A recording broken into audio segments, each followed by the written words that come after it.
Halo Sobat Bincang Sehat dimanapun Anda berada. Senang sekali pada hari ini Bincang Sehat kembali hadir untuk menemani sahabat Bincang Sehat dimanapun Anda berada. Bersama dengan saya Dr. Krisna yang akan menemani sahabat Bincang Sehat pada episode kali ini. Dan pada hari ini saya tidak sendiri karena di sini saya sudah bersama dengan narasumber kita. Beliau ahli dalam bidang neurologi. Beliau adalah Mayor CKM, Dr. Soleh, spesialis neurologi Vina ME, Dokter spesialis neurologi RST Dr. Sujono Kota Magelang.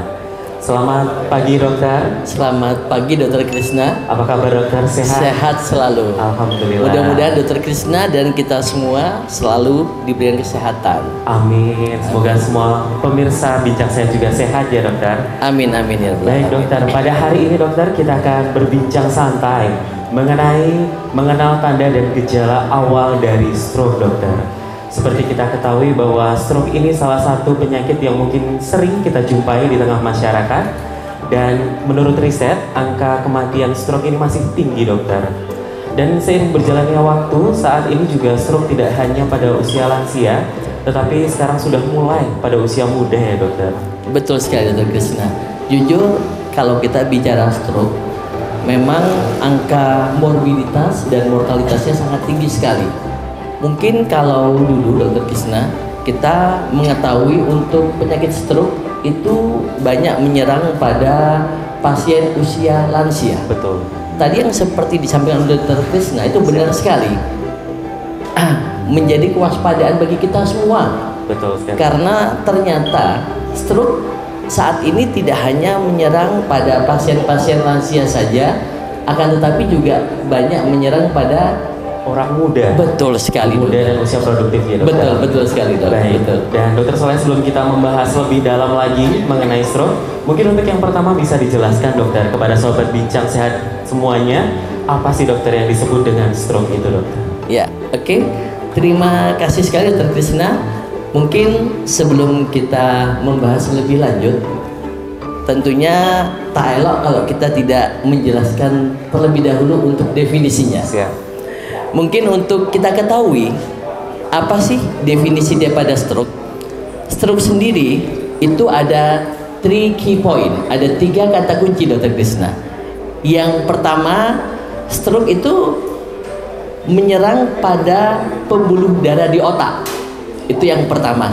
Yang kedua, dia terjadi secara mendadak atau akut. Dan yang ketiga, akan terjadi defisit neurologi vokal. Nah, oleh karena itu bisa kami simpulkan untuk stroke sendiri adalah penyakit yang menyerang pada pembuluh darah di otak yang terjadi secara mendadak dan menimbulkan defisit neurologis vokal. Nah, mungkin seperti itu Dr. Krisna. Baik dokter, ada 3 kunci utama ya dokter? Betul. Mungkin bisa dijelaskan dokter apa yang disebut dengan defisit neurologi vokal dokter? Ini dia. Sobat Bincang Sehat dokter. Oke, bagi sobat Bincang Sehat, apa sih defisit neurologis vokal? Mungkin kalau misalnya saya dan Dr. Krisna mungkin familiar, akan tetapi untuk sahabat Bincang Sehat, defisit neurologis vokal perlu kita ketahui bahwa defisit neurologis vokal itu ada 2. Yang sering biasanya adalah defisit motorik. Mungkin yang kita sering melihat bersama, pada beberapa pasien stroke itu mengalami kelemahan anggota gerak. Itu yang disebut dengan defisit neurologis vokal. Kelemahan anggota gerak itu kalau pada pasien-pasien stroke itu biasanya dia sesisi. Jarang sekali terjadi di 2 sisi atau kelemahan semua anggota gerak. Yang jelas defisit neurologis vokal, namanya vokal, berarti dia sesisi. Kelemahan anggota gerak, berarti itu defisit neurologis vokal dari sisi motorik. Dan perlu sahabat Bincang Sehat ketahui, Dr. Krisna ya, ternyata untuk kasus stroke sendiri itu tidak hanya gangguan pada sisi motoriknya saja, akan tetapi ternyata perlu sahabat Bincang Sehat ketahui ada gangguan dari sisi sensorik yang mungkin kita tidak sangat familiar. Ada beberapa pasien yang datang ke poli kami, dia datang dengan keluhan kebas separuh anggota tubuh. Setelah kami lakukan pemeriksaan diagnostik berupa CT scan, ternyata benar. Hasilnya ada gambaran hipodens yang kita curigai kemungkinan adanya stroke. Berarti bisa kita simpulkan untuk defisit neurologis vokal bisa gangguan secara motorik ataupun gangguan secara sensorik separuh tubuh. Mungkin demikian, Dr. Krishna. Baik dokter, jadi untuk gejala stroke ini mendadak ya dokter, selalu mendadak ya. Apakah ada juga yang gejalanya perlahan-lahan dokter? Ya betul, terima kasih. Tentunya kalau kita bicara stroke, maka kita tidak lepas dari definisi. Karena kalau dia keluar dari definisi, kemungkinan penyebabnya adalah penyebab atau etiologi yang lainnya, dokter. Seperti yang tadi kami sampaikan, yang jelas pertama kalau kita bicara stroke, maka gangguannya pada pembuluh darah di otak. Itu sudah barang tentu. Kalau bukan pada pembuluh darah di otak, berarti kita exclude sebagai bukan stroke. Begitu pula kalau terjadinya perlahan-lahan, ya. Itu juga kemungkinan bukan stroke. Berarti gangguannya itu kronis ya, progresif misalnya seperti itu. Misalnya contoh ya, mungkin bagi sahabat bincang sehat perlu ketahui, misalnya kelemahan anggota geraknya itu perlahan-lahan. Misalnya hari ini lemahnya, kalau kita bicara motorik kekuatan MMT itu ada mulai dari 0, 1, 2 sampai dengan 5. Kalau orang yang sehat berarti 5. Misalnya Dr. Krishna awalnya kekuatan motoriknya 5, terus kurang lebih sekitar seminggu kemudian menjadi 4. Begitu pula nanti selanjutnya sampai dengan 1 bulan kemudian bisa menjadi 3. Berarti kan tidak secara akut. Berarti untuk kasus-kasus seperti ini kita curiga kemungkinan bukan stroke. Kalau stroke itu seperti yang tadi kami sampaikan dari definisi, yaitu penyakit yang menyerang pada pembuluh darah di otak dan terjadi secara mendadak. Sudah barang tentu kalau kejadiannya itu tidak secara mendadak, berarti kemungkinan bisa merupakan penyebab yang lain. Yang paling sering biasanya entah neoplasma cerebri atau juga bisa karena infeksi. Mungkin demikian itu. Baik, jadi untuk stroke ini untuk kejadian tanda dan gejala awalnya adalah mendadak ya dokter. Betul.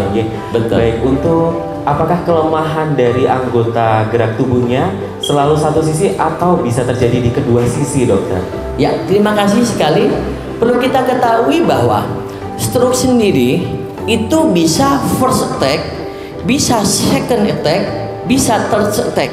Artinya stroke ini bisa terjadi pertama kali ya, non sewu kalau sahabat bincang sehat tidak menjaga pola lifestyle keseharian, bisa saja terjadi second attack atau bahkan bisa terjadi third attack. Artinya apa? Artinya kemungkinan stroke ini bisa terjadi recurrent. Sekarang pertanyaannya adalah apakah stroke ini bisa pada saat serangan pertama itu mengenai dua sisi? Sudah barang tentu seperti yang tadi kami jelaskan secara definisi, untuk defisitnya adalah neurologis vokal. Sudah barang tentu yang terkena adalah separuh sisi. Semisal mungkin ya Dr. Krishna ya, tadi pertanyaannya adalah apakah bisa terkena di kedua sisi? Berarti kemungkinan nanti ada namanya second attack, kurang lebih seperti itu Dr. Krishna. Berarti untuk stroke ini tidak hanya satu kali serangan ya dokter? Betul bisa sekali. Jadi serangan kedua, ketiga, dan serangan selanjutnya dokter. Betul sekali. Berbicara tadi sudah disampaikan mengenai serangan selanjutnya dapat disebabkan karena lifestyle yang masih belum diperbaiki. Kira-kira apa saja dokter yang bisa menyebabkan atau mungkin pola hidup apa saja yang bisa mencetuskan terjadinya stroke dokter? Betul. Terima kasih. Perlu sahabat bincang sehat ketahui, seperti pertanyaan yang telah disampaikan oleh Dr. Krishna, tadi di awal telah dikatakan bahwa penyakit stroke kalau dulu banyak menyerang pada pasien-pasien lansia, tapi di dekade-dekade sekarang Dr. Krishna banyak juga menyerang pada pasien-pasien yang masih usia muda. Oleh karena itu yang perlu sahabat Bincang Sehat ketahui bahwa sebenarnya stroke ini merupakan penyakit yang ada hubungannya dengan lifestyle. Kenapa kami bisa bilang demikian? Seperti kita ketahui, saat ini banyak sekali di luaran sana makan makanan yang siap saji, makanan-makanan yang mungkin mohon maaf dalam kategori yang harus mohon maaf kalau boleh kita katakan kurang sehat, yang tentunya itu sangat memicu terjadinya penyakit metabolik. Seperti kita ketahui bahwa penyakit stroke itu menyerang pada pembuluh darah di otak. Seperti mungkin Dr. Krisna ketahui, kalau kita bicara pembuluh darah, maka di situ ada proses yang kita sebut dengan proses aterosklerosis.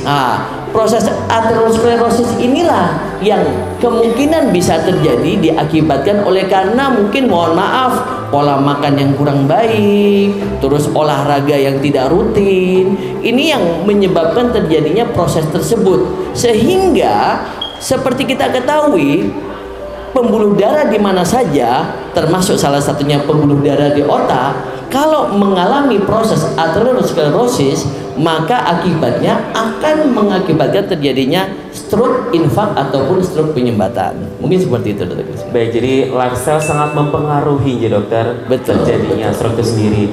Dan kalau boleh sharing kepada sahabat Bincang Sehat dokter, usia termuda pasien stroke yang pernah dokter tangani di usia berapa dokter? Ya, terima kasih Dr. Krisna. Untuk pasien termuda yang pernah datang ke poli kami, itu ada yang di kisaran antara belasan atau dekade usia 20-an. Masih belasan dokter masih, ya? Masih. Wow, masih. Sangat muda sekali. Masih. Jadi tidak menutup kemungkinan untuk remaja-remaja ini bisa terkena stroke ya dokter ya? Bisa. Tidak hanya lansia. Dan mungkin selain lifestyle dokter, terkadang sering ada pertanyaan dokter, apakah stroke ini termasuk penyakit yang dapat diturunkan atau diwariskan dari orang tua atau dari keluarga lainnya dokter? Oke, terima kasih, pertanyaan sangat bagus sekali. Dan sahabat Bincang Sehat perlu ketahui bahwa stroke ini bukan merupakan penyakit keturunan, ya. Stroke ini lebih bagaimana kita menjaga pola hidup yang sehat. Itu yang pertama. Adapun mungkin mohon maaf Dr. Krisna, saya mencoba untuk menjelaskan sedikit bahwa ada beberapa pasien, tadi ada hubungannya dengan pasien yang usia muda. Itu setelah kita lakukan scan, terkadang ada beberapa pasien yang mengalami gangguan anomali vaskuler. Di antaranya adanya aneurisma, terus ada beberapa gangguan-gangguan pembuluh darah yang memang sudah ada sejak bawaan. Hanya saja dia muncul karena tiba-tiba ada defisit, kurang lebih seperti itu. Adapun pertanyaannya Dr. Krisna tadi dok ya, terkait mengenai apakah stroke itu merupakan penyakit keturunan, sudah barang tentu kalau kita bicara stroke itu bukan penyakit keturunan dokter.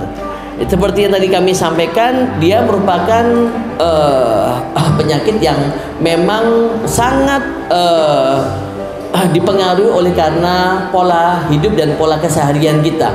Makanya sahabat Bincang Sehat dimanapun berada, perlu kita ketahui bahwa kalau kita ingin melakukan langkah-langkah preventif ya Dr. Krisna terhadap penyakit stroke, maka kita harus menjaga pola makan kita, terus habis itu menjaga pola keseharian kita, terutama olahraga. Jujur, kenapa kami menekankan olahraga? Karena seperti kita ketahui Dr. Krisna, dengan kita terutama olahraga aerobik, maka fungsi kardiovaskuler kita semakin baik dan semakin sehat. Sudah barang tentu perfusi darah ke seluruh jaringan pun juga semakin lancar, termasuk perfusi aliran darah yang menuju ke pembuluh darah di otak. Mungkin seperti itu Dr. Krisna. Baik dokter, berarti untuk stroke ini bukan merupakan penyakit yang diturunkan ya dokter, bukan yang diwariskan juga, tetapi benar-benar pola hidup mempengaruhi terjadinya stroke ini dokter, termasuk salah satunya pola makan, dari olahraga juga berpengaruh untuk terjadinya stroke ya dokter. Betul sekali. Kemudian dokter, seperti disampaikan tadi mengenai tanda dan gejala dari stroke, kira-kira semisal ada keluarga atau mungkin ada tetangga kita atau orang-orang yang ada di dekat kita secara mendadak mengalami kelemahan anggota gerak di sisi sebelah, pertolongan pertama apa yang dapat kita lakukan, dokter, sebagai masyarakat awam khususnya? Betul. Terima kasih Dr. Krisna.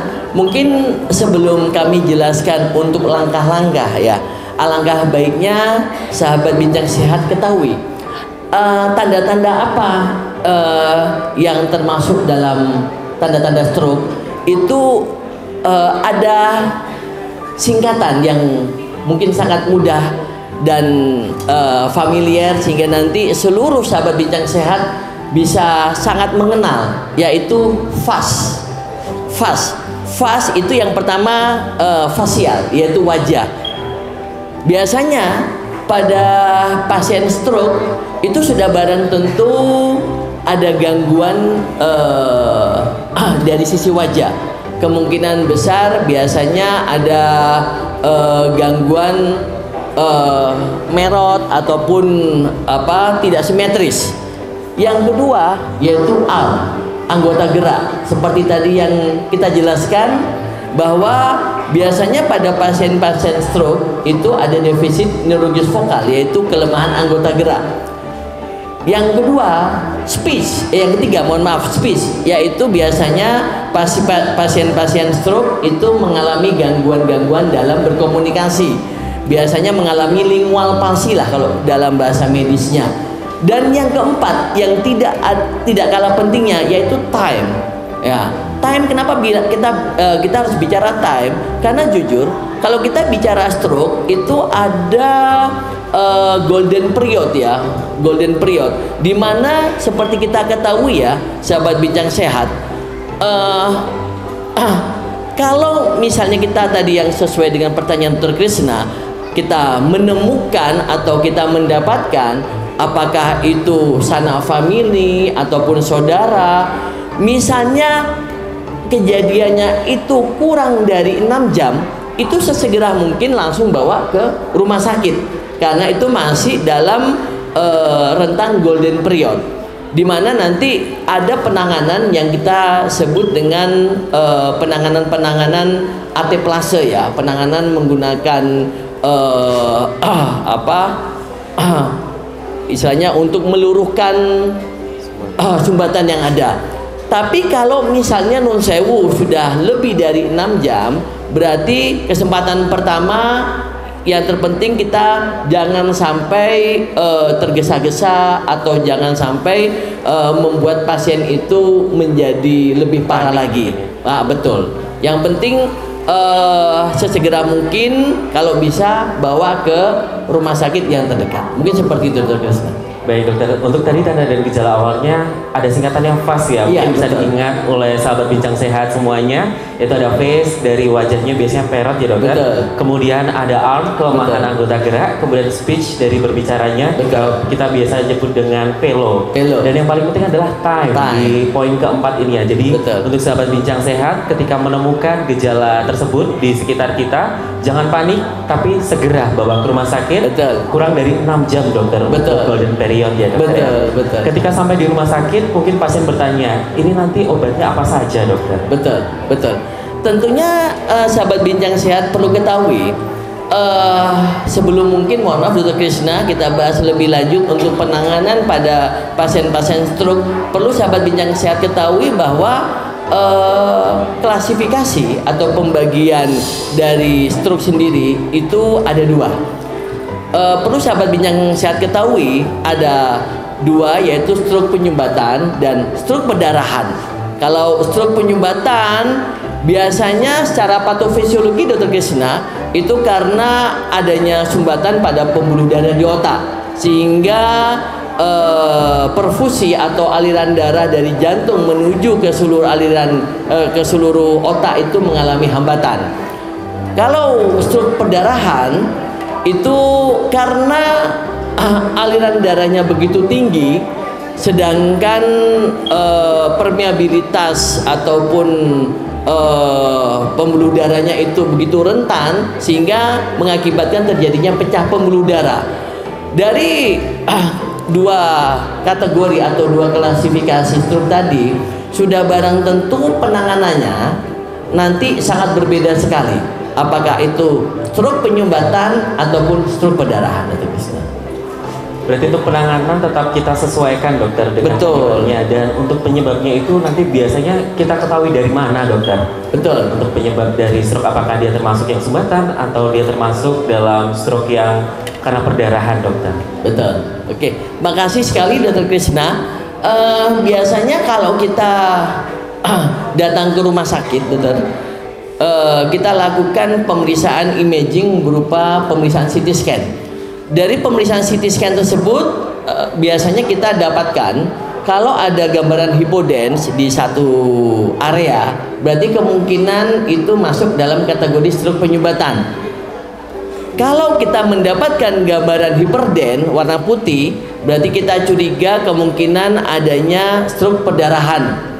Adapun penyebab daripada stroke penyumbatan ataupun stroke perdarahan, biasanya kedua stroke ini banyak sekali diakibatkan oleh karena hipertensi. Terus bisa juga diakibatkan oleh karena penyakit metabolik, apakah dia itu diabetes mellitus, apakah dia itu dislipidemi ataupun hiperuresimia. Mungkin demikian, Dr. Krisna. Baik, jadi di rumah sakit juga dilakukan pemeriksaan penunjang lebih lanjut dokter. Betul ya, sekali. Kita identifikasi jenis apa ini dari stroke yang dialami oleh pasien, dan nantinya kita akan sesuaikan juga dengan terapi atau tata laksana ataupun obat-obatan ya, Betul yang sekali. akan diberikan kepada pasien itu dokter. Betul sekali, betul. Dan seperti ini juga akan menjadi pertanyaan yang sangat sering juga ditanyakan oleh pasien dokter.